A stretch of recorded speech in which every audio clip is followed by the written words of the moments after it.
Jesus, if you've seen a couple of my other blogs.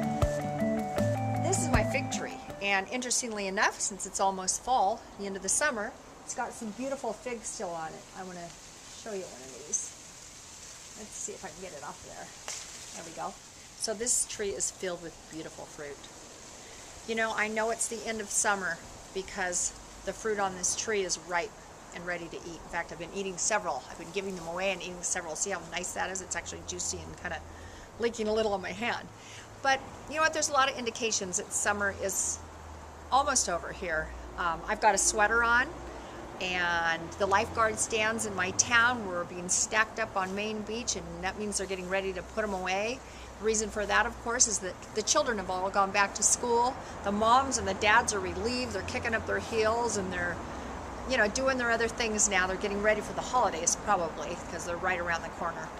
You know, I've been reading the book of Ecclesiastes, beginning with the first verse.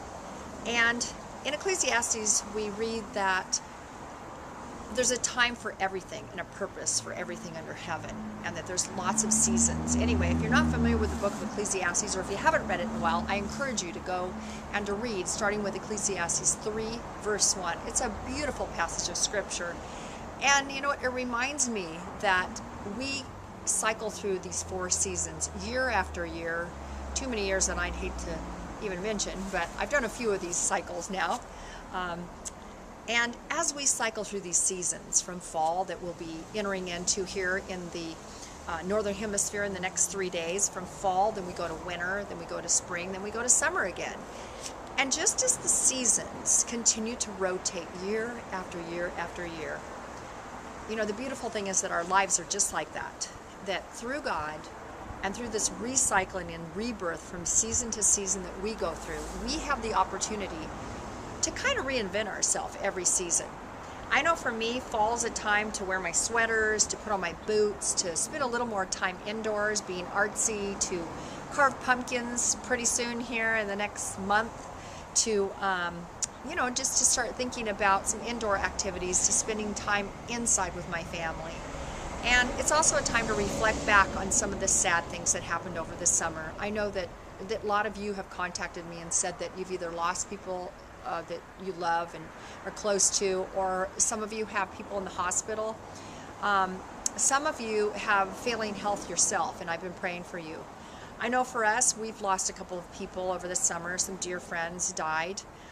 We also have a really good friend in the hospital presently. And, you know, life is just filled with difficulties.